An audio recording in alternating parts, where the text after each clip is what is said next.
part 3. So, I'm going through this whole pregnancy, waking up. We keep thinking about waking up. I go through this whole pregnancy successfully.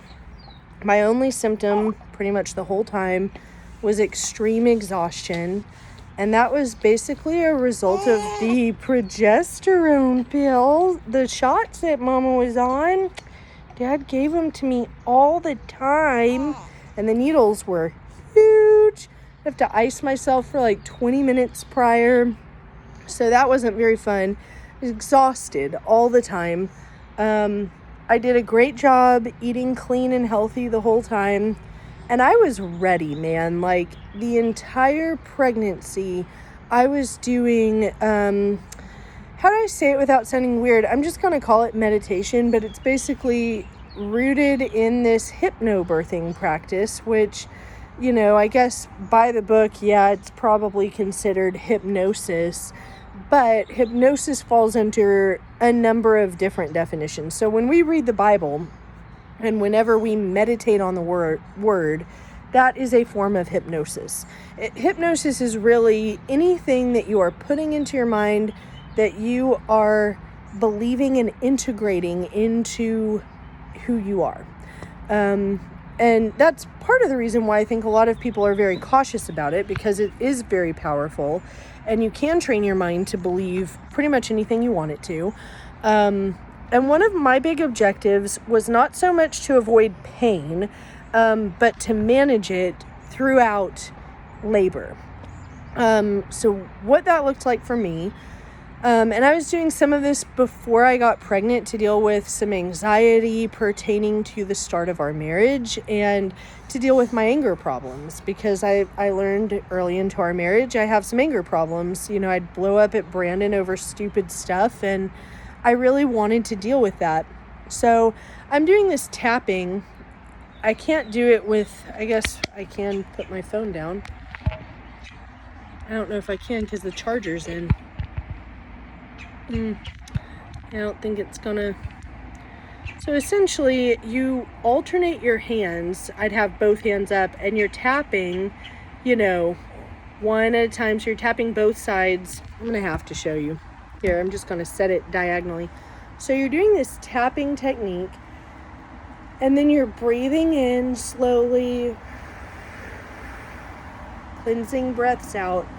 And what it does is it causes the left and the right hemisphere of the brain to fire rapidly, and it engages the sympathetic nervous system, or is it the parasympathetic nervous system? See, this is the thing. I can learn and I can retain the concept, but if you ask me the vocabulary words, it is lost on me. It basically engages your nervous system in a way that calms you from a physiological standpoint, and that also changes your emotional reactions and responses. So in my case, it was helping me deal with my anger. It was helping me create more of a lag time when I would get upset. I had just a little bit of calm before the blow up, and that little bit of calm helped me to engage in the present and say, wait a minute, I'm not going to react. I'm not going to blow up at Brandon for not putting his dishes away, or for not, doing something stupid like, what was another one? Closing the cabinet doors. Okay, he's not sloppy, he's just forgot to close the cabinet door. And that was giving me enough lag time. Rather than getting angry and lashing out, I could connect in the present and say, okay, he forgot the cabinet door. Hey, Brandon, would you please close the cabinet door? I noticed that you left it open again. And that was key. It also calmed me to the point where, I think that's part of why I got pregnant. And if you've known me for any length of time, I'm very particular, that and a lot of people I think find it funny because they don't have to live with it. But, it's also very easy to be that way when you keep your friends at a certain distance. And that's a fault of mine that I have had to confront. And that I'm still having to confront. So, I'm doing these things to address the issues. And then paired with that, I am doing the heart work of replacing the lies I'm believing with truth. And that was the foundation for my hypnobirthing experience.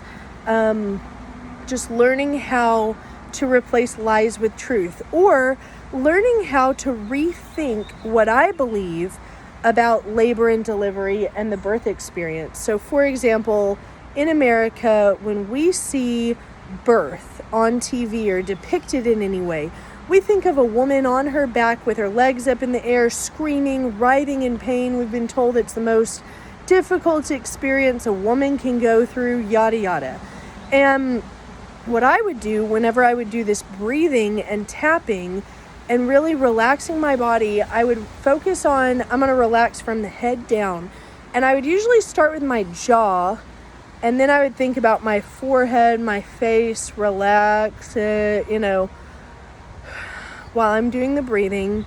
Then I would relax my neck and my shoulders and my arms, and I would go all the way down to my feet and just try to sink into my bed. And that's how I would fall asleep every single night.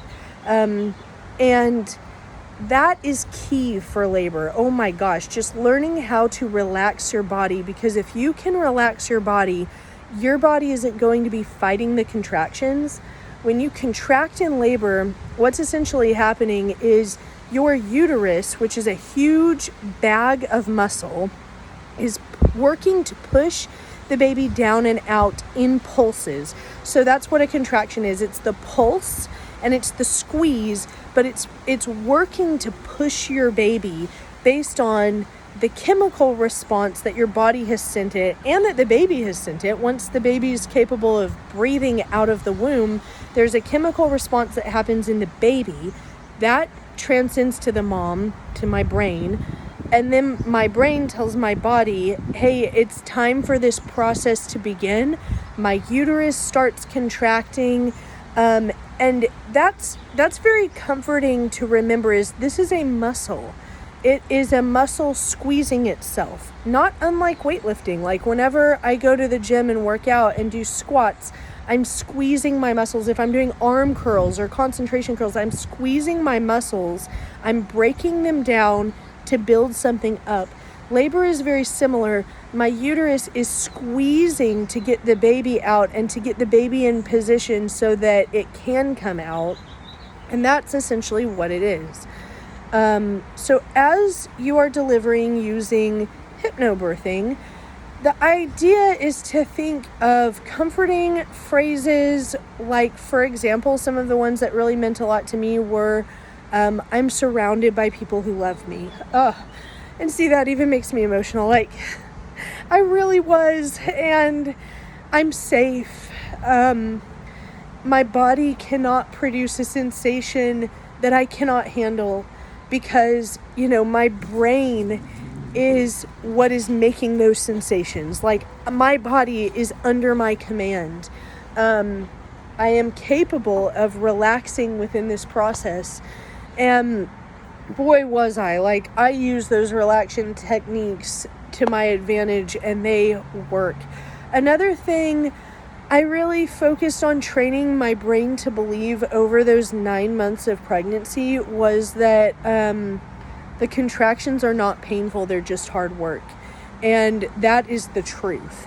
And don't let anyone tell you otherwise. I mean, I think you can make it painful if you're fighting, if you are tense, if you're clenching.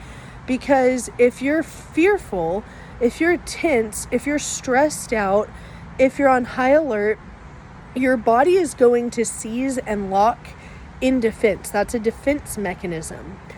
And if you can't just relax and let your body do the work, then it's going to be fighting against itself. So it would be like, holding your breath and being really tense, and then trying to do those concentration curls or a sit-up. Try to do sit-ups while you're really tense and like while you're just straining your neck and your arms and clenching your legs.